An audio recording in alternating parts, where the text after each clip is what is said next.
we need all hands on deck. We need to mobilize massive amounts of investment for the challenges that lie ahead in terms of decarbonization and also competitiveness, because right now we all agree that decarbonization equals competitiveness, and we cannot afford to leave the citizens behind.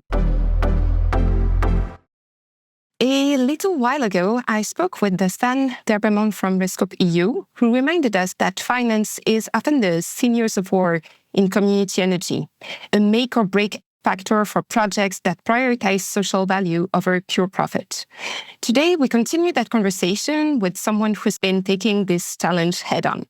My guest is Chris Vrettos, who works with REScoop.eu in Brussels. And REScoop is the European Federation of Energy Cooperatives, and he also works for Electra Energy in Greece. Chris is deeply involved in EU advocacy on renewable energy and citizen participation, with a sharp focus on how funding tools from the Social Climate Fund to the EU's multi-year budget can empower people rather than exclude them. Chris is here in the framework of the ACE project. ACE stands for Access to Capital for Community Energy. And over the past 3 years, ACE has been developing innovative collective financing tools so that local energy communities don't have to reinvent the wheel every time they want to launch a solar rooftop, district heating system, or mobility project. The results speak for themselves because pilot schemes across Belgium, Germany, Croatia, Romania, and Spain, and beyond, of course, mobilize 738 million euros to new and existing community energy financing schemes.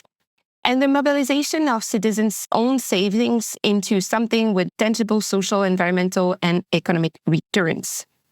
As ACE draws to a close with this final event on 7 October, which I will have the pleasure to moderate, Chris and I will explore what has been achieved, what remains unfinished, and what it all means for the future of community energy in Europe. Chris, welcome to the show. Great to be with you, Marin. Thanks for having me.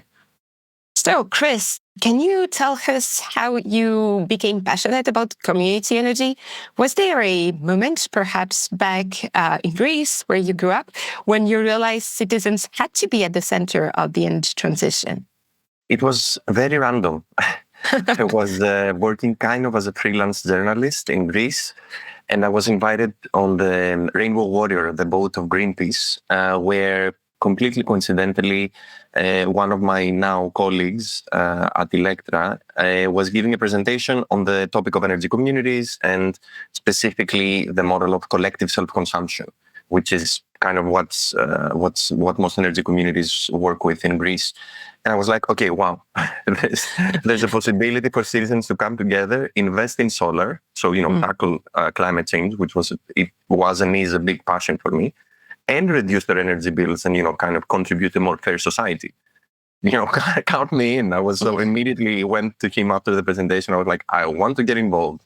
Cool. And 5 years later, I had also the privilege to join REScoop, to also have a more bigger perspective of what's happening across the EU. And here we are today. Oh, that's really cool. And I mean, I don't hear that often, like people really go into a place with the one idea and then living with another, and like doors. It's really this kind of sliding door moments that we don't really realize when they happen. But then you actually realized it, and like that's really cool. And how is it on the Rainbow Warriors? I've always been curious to know that. It's exciting. It kind of has this energy, it vibrates, you feel like, okay, I am part of something bigger and something more important. Yeah. And I think it goes back to your question, like, why did you get involved into all of this? And I think, we do live in an era of disidentification. There's kind of a lack of social cohesion.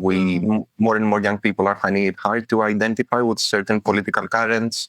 So we just end up depoliticizing, scrolling on social media, not caring about the world because we cannot find anything to identify with. Yeah. And I feel like the community energy movement gives you that sense of metaphorically and literally collective energy. You know, like you become part of something bigger. You feel like you're fighting the good fight.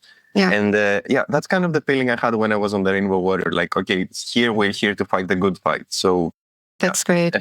Yeah, that's great. And, I also read recently that when assessing students or let's say young people behavior and understanding of climate change, actually what was making the difference was really to feel that they were part of a movement. If they were feeling that they were fighting alone, that it was like side thing that nobody really cared about. But from the moment they realized that they were not alone in their fight, that was the remedy to apathy and to, let's say, also this kind of ego anxiety that you probably felt when you were putting your feet on this boat, like literally. And that's also, I guess, one of the reasons why the community energy movement is so powerful. So you've been working at the Grassroots Initiative, right? And also at EU level advocacy. And that's really nice because I've been doing the same, and often I've met people who were very disconnected from reality. And now you told me that you are moving to Milan, so you will also be a little bit closer to existing initiatives and daily struggles. So how do you make that work? How do you make the combination of those two worlds, like EU policy and grassroots initiative work in your daily life? I think you can't have one without the other. If we want to be honest, it's great. It feels very impactful to be working with EU policy, and you're speaking with decision makers, and you feel like you're kind of putting your little, let's say, contribution to something bigger. But at the same time, if that's isolated from the realities on the ground, then it becomes an ivory tower. And it's very self-referential. It's almost irrelevant, if you allow me. Whereas if you also kind of, and that's also the model, let's say, the strategic model of REScoop.eu. We call it the strawberry model. We say we want a strong European federation, but also to keep growing strong national federations of energy communities at every member state, exactly so that there is this connection between what's happening on the ground and what's happening at the EU level. Because, we can pass all the great laws, all the great directives, but if we don't raise the awareness, if we don't build the power from the bottom up, if we don't speak to people in their neighborhoods, in the workplaces, and actually make them understand what the energy transition is about and how they can co-benefit from it and how they can shape it, then of course it's not going to go anywhere. Yeah, no, that's very, very true. It's also something I've observed, and many of my guests have also pointed out those factors, right? From Sidaran of Can Europe to like Monica. Also, it's really about how things become really tangible, and money is one of the, let's say, sinews of war, one of the roadblocks somehow. And when I spoke with Stan, we discussed how community projects often pay a kind of risk premium simply because banks don't understand their models. And I think bankers are human beings and they need to be educated as well on the benefits and on the impact as well. But that goes way beyond that. So how do you feel that ACE has managed to help change that perception? I would say there's two main ways. One is that it basically created the framework, a common language, as you correctly also said, for communities to speak with financiers. Many times, because energy communities are bottom-up, they're voluntarily-led, they don't have the tools, they don't know how to approach financiers and actually make a value proposition and show that, look, we're bringing societal value, we're bringing environmental value, that's not necessarily reflected in huge returns, huge economic returns, but we're bringing this extra value, we're tackling energy poverty. How do I translate that into a value proposition that is understandable to you? So there's the part of the financial literacy. And there's also this new term that we kind of created through the ACE project, the so-called community energy financing schemes. And these are sort of, let's say, almost revolving funds or, let's say, services, some sort of structure that the community organization creates to keep funding community energy projects. So how does it work in practice? Yeah, so there were 5 countries in the project. There was Belgium, Croatia, Romania, the Netherlands, France, and Spain. I think that was 6, but my offset part.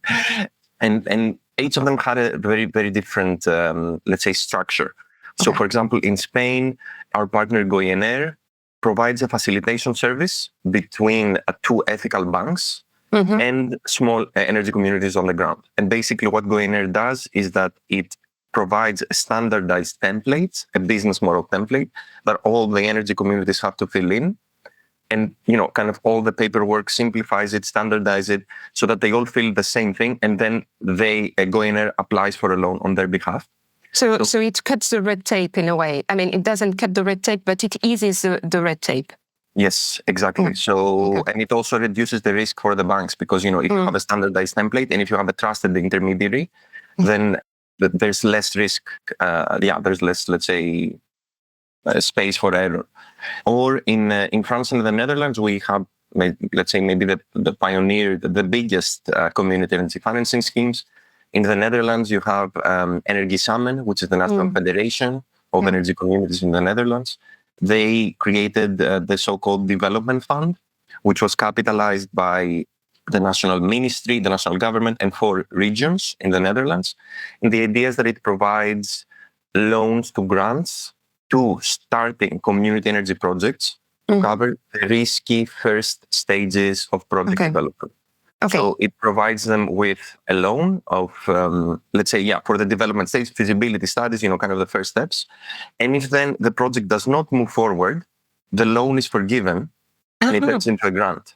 Okay. So there is this built-in solidarity mechanism, between the successful projects and the, That's interesting because, in fact, it's rare that there are actually dialogues between this kind of like grants and loans. Like it's something like it's either or. And for many, let's say, startup projects, even like with community ones, that makes so much sense to have something like the right to forget and the right to try and to make mistakes and start better if you can, right?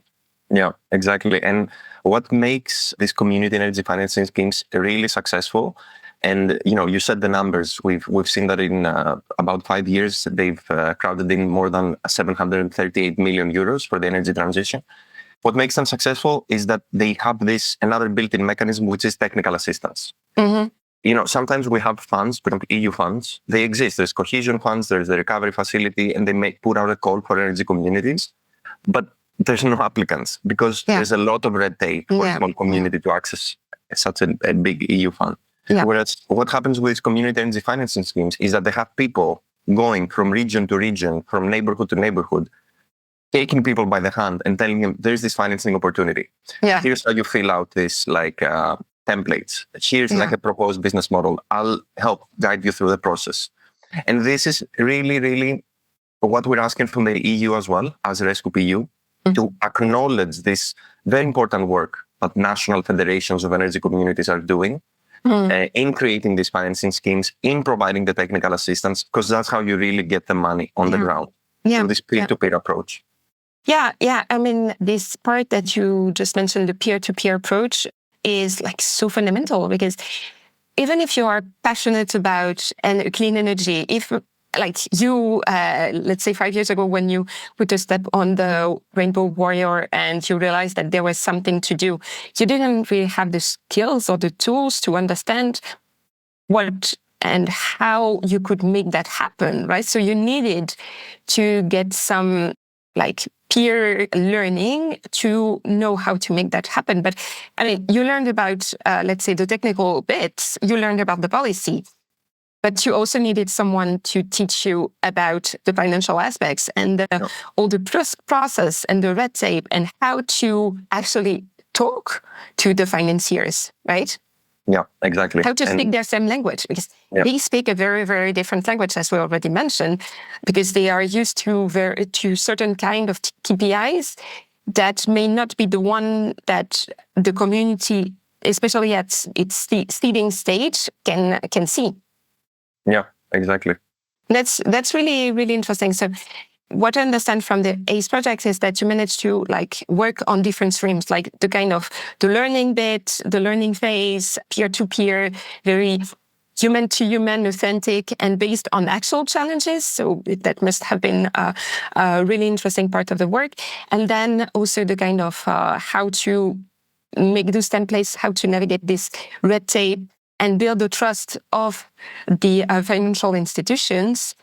And so that everybody could be around the same table and understand that some of the projects would succeed and some of them would fail, which gets back to the third point, right? Yeah, exactly. And I think, what's really interesting as well with this community energy financing schemes is that they create pipelines of projects. They bundle them into something that ultimately is attractive to a financier that is used to looking at larger volumes, looking at megawatts, gigawatts. So, if your small neighborhood community puts out like a 100 kilowatt solar, that's probably not very interesting to a financier because there's not like a big investment there to mobilize. Whereas if you have a federation that creates a community energy financing scheme that bundles 10, 15, 50 of these small solar projects into a portfolio, it both spreads the risk and it creates an attractive financing opportunity for financiers. So yeah, that's so interesting because again, you move from the, let's say, very local community energy that will be like around the neighborhood or village or something into something that is so much bigger, but works as a proper social network in a way. Yeah, exactly. Yeah, and that must have been quite also a big task from you guys at REScoop.eu to put yourself in the shoes of the financiers, like to try to understand what they were looking for, right? Yeah. And I think there's still a lot of work to do in that sense. I think there's still a lot of capacity building that's needed. One of the things we are asking from the Commission is some sort of, let's say, perhaps an annual dialogue, some sort of platform where we can connect financiers or specifically ethical and alternative financiers with the community energy sector. There can be more of like a structured dialogue that the stakeholders can come together. And we do see some opportunities as well in the upcoming EU budget. We have made some proposals as part also of the ACE project on how the European Investment Bank can play a greater role in unlocking funding for energy communities by creating some sort of InvestEU for energy communities. So you look at the European Investment Bank creating a guarantee scheme. It guarantees national banks, and then the national banks lend to energy communities because through the guarantee, they reduce the risk. Okay. So there's different ways to go about this. And we believe at REScoop that there's a role both for this bottom-up community energy, let's say, financing schemes, but there's also a role for policy and the European Investment Bank, to step in and de-risk these projects. Okay. And does that already exist in other sectors? We're seeing it. There's an SME window in the InvestEU scheme, which is built on the same premise. Let's say that you're looking at smaller companies. They usually don't have easy access to credit. So how can you make it work? And it has been a quite successful program. So we don't want to reinvent the wheel here. Okay. Yeah, that's really interesting. So you've mobilized 738 million euros to new and existing community energy financial schemes. How? How did it work in practice in different, maybe you have an example to share? Yeah, I mean, we've already briefly talked about the Spanish and the Dutch examples, but maybe I can perhaps, some people are listening and they're saying, okay, big Western European countries with mature markets. But as I said, we also have financing schemes being set up in Croatia and Romania. And there it's still kind of in the setup phase of simpler, let's say, more small scale schemes, such as in Romania. Basically, the community energy financing scheme there is people like collecting, let's say, investment through the cooperative and installing a collective solar park on top of a multi-apartment building or a public building. So it's rooftop solar in both cases. So they pay for the investment upfront, they install it, and then they get their money back with some sort of interest after a few years through the savings that the inhabitants of that building incur. So they inhabit, let's say the inhabitants of the multi-apartment building, they pay less for electricity because of the solar. And through these savings, they pay back the cooperative. Okay. So again, it's some sort of system of thinking, okay, how do I create a sort of revolving, sustainable, let's say, financing schemes by cooperatives for community energy projects.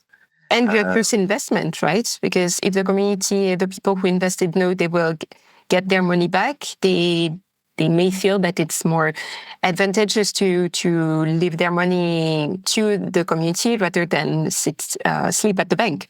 Yeah, where it's also devalued because of all of the inflation. Yeah, exactly. Experiencing. Exactly. And I mean, look, we are facing a huge funding gap. Mario Draghi has said that we need 800 billion euros of additional investment every year. Just for climate, the European Commission estimates at 400 billion annual gap. We need citizens on board. We need all sorts of investments. And we're hearing that the Commission is about to come out with an energy investment strategy now in Q3 2025. And this is our argument towards the Commission. Let the citizens be part of this. They do really have a very strong potential to mobilize capital. This is not part of the ACE project per se, but in Belgium right now, there's a really big movement where all of the cooperatives of the country came together to create a secondary cooperative called REScoop, which is claiming a 10% stake in the new offshore wind tender that's going to come out in the next months.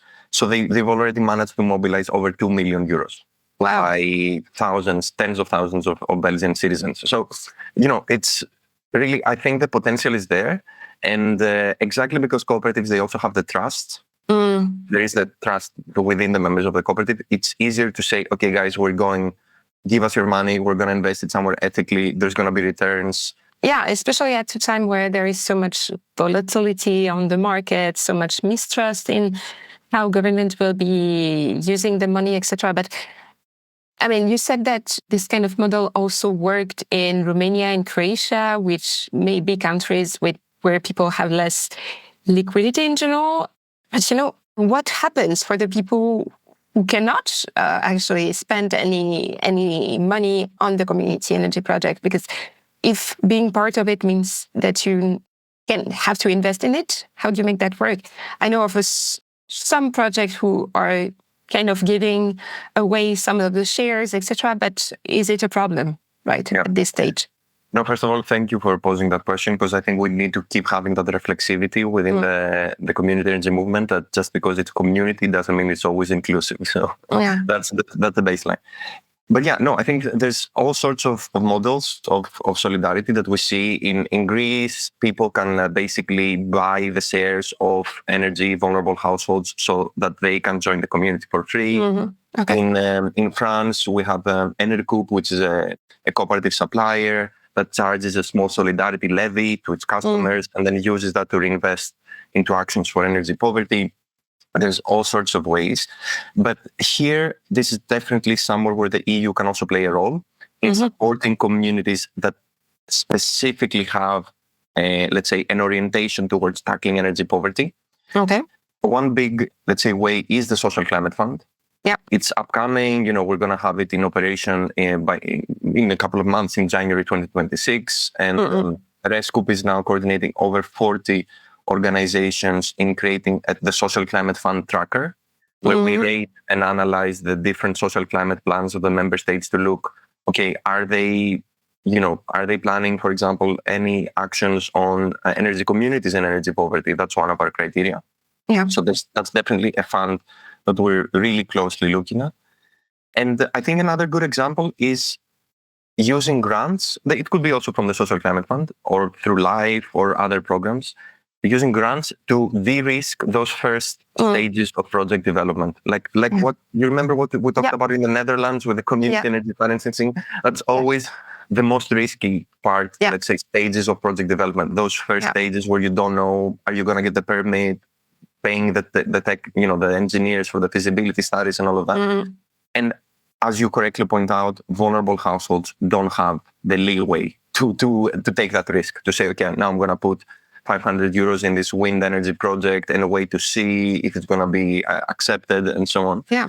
So another really good example that's coming from the EU is the Enercom facility. This is a really big, more than 7 million euro program by the by CINEA, by the European Commission, to basically provide 45,000 euro lump sum grants to over 140 energy communities from across the EU.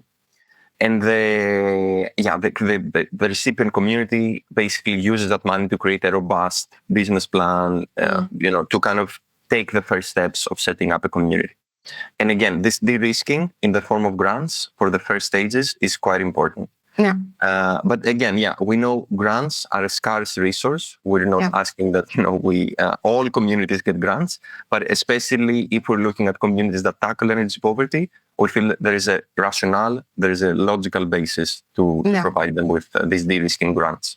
Yeah, especially if it's, let's say, part of a broader conversation, if you have social organizations or, let's say, the municipality on board. Yeah. I mean, I've been involved in another EU project that works also on exactly this, like with it's called Power Up, and it's coordinated by Energy Cities. And I know some of the members of REScoop.eu are also part of Power Up, because there is the Belgian member, which is part of it. And really, one of the key aspects is the fact that the community energy, of course, you need people who are motivated to make it happen, but you also need to make the trust happen. And that doesn't happen overnight. You need really a lot of, let's say, granular work and a lot of time speaking to the people, to the right intermediaries, including, as you just explained, the financial intermediaries, because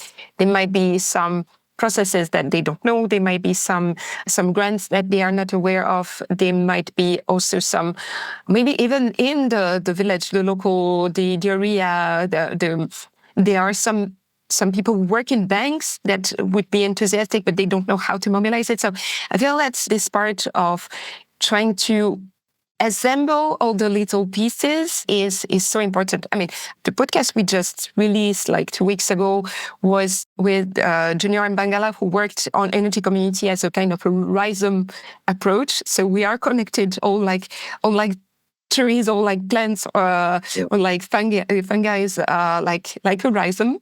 And that's really nice to kind of see how that can work in practice through financial education, financial mobilization, and so on.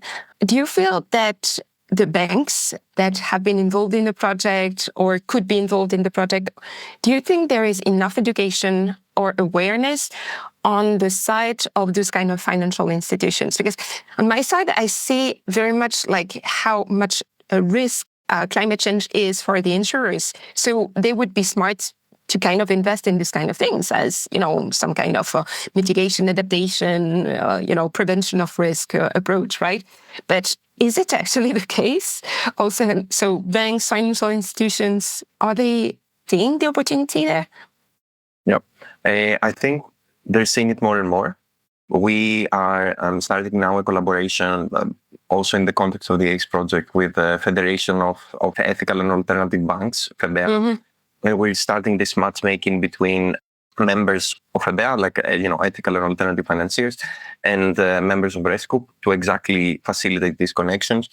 And as I said, in some countries, particularly in Western Europe, there is a very long tradition of, like in Germany, in Belgium, of banks actually speaking with energy communities, because they know there's solid financial returns, there's good reputational gains to be gained out of it, there's opening up to a completely new clientele. And if you kind of lend to a community energy project, you're lending to tens, if not hundreds of people. So you're potentially, kind of raising awareness about your product to a whole new segment of society. So marketing-wise, it's interesting. Yeah, exactly. And again, like ESG-wise, reputational-wise, I think it would make a lot of sense. Yeah. I mean, when we think of the ESG criteria, so environmental, social, and governance, let's say that the environmental part seems to be way more understood than the social and the governance. But if the money is also going to a community energy project, the S and G, so the social and governance, are profoundly embedded in the model, right? So that is kind of solving also this part of the triangle, right? Yeah, exactly. Because the governance, it's multi-level governance, it's democratic governance. You have all sorts of people participating. Often it's one member, one vote, because many times energy communities are cooperatives. And then the societal part, you do have inclusion of vulnerable households. You do have inclusion of underrepresented groups. You do have all sorts of actions of giving back and reinvesting your revenues to local community actions. So there's all sorts of social benefits there. Really inspiring. Looking forward to the event in a couple of weeks. So the ACE final event, I will be moderating most of the conversation, but you will be moderating one session on the financial tools. And I will be there, reporting with the Energetic podcast on that day. So our listeners will be able to tune in and learn a few things. I wanted to ask you, now to kind of look ahead because ACE is ending in November. What happens next? How can the tools and partnerships you created will survive and scale? We want to keep going for sure. The Commission is coming forward with the so-called citizen energy package, which is going to be a raft of measures to boost citizen energy at the member state level. We don't know yet the architecture, but we assume it's going to provide technical assistance, funding to member states, to municipalities, to create community energy projects. And we really, in our submission to the consultation as REScoop, we really highlight that, look, here's the results of the ACE project. This is what federations can do in terms of creating community energy financing schemes, in terms of really mobilizing capital, implementing projects. So acknowledge them, work with them, instruct the member states to work with them, and let's keep expanding. Let's make sure that there's a strong community energy financing scheme in every country. And that then they could even kind of support each other, through cross-border investments, which is also becoming more and more a priority of the EU. Is it the message you would like to give to policymakers? Make sure you actually use and try not to reinvent the wheel, because we've been doing some great work. Yeah, no, I think this is what if you hear the Commissioner for Energy, like Mr. Jorgensen, or if you hear Mr. Hoekstrom, Ms. Ribera, any of the commissioners working on climate and energy, they will say, we need all hands on deck. We need to mobilize massive amounts of investment for the challenges that lie ahead in terms of decarbonization and also competitiveness, because right now we all agree that decarbonization equals competitiveness, and we cannot afford to leave the citizens behind. I think that would be the concluding message. No, that's so important, and that's so true, especially when we have, let's say, people who are actively trying to undermine this kind of science-based knowledge around the fact that we need to decarbonize as fast as possible and socially fair as possible, right? So that's extremely important. Yeah, at the same time, you yourself have just moved to Italy, and you will realize that the community energy landscape may be very different. So that's going to be also quite an interesting learning curve, perhaps for you to discover really from the ground what is happening in some member states, right? Yeah, we have some of the strongest members of our network are actually from Italy, like Enostra, for example, which is a cooperative supplier. But definitely, I agree that, and it goes back to the beginning of our conversation. We need the EU to bridge with the local, to have our feet on the ground and to understand the realities, to then report back to the EU and to keep that cycle open. Yeah, no, that's definitely a topic for a different conversation. But let's say that it's such an important and topic. It's such an inspiring conversation. And, I think it's really important to share the kind of best practice, just the one that the fact that you mobilized 730 million euros. I mean, the figures I was looking into online was 20 million. That's insane. Congratulations. Thank you. Yeah, I mean, not me, but the whole team and the hundreds of thousands of citizens that have invested into these schemes. But yeah. Okay, so in a couple of weeks, we're going to celebrate them and really celebrate this first big milestone, right? Because it's just a milestone and there is much more coming, right? Exactly. Yeah. Okay. So please tune in for the next episode. And thank you so much, Chris, from REScoop, for your time today. It's been really enlightening. Thank you so much. Thank you.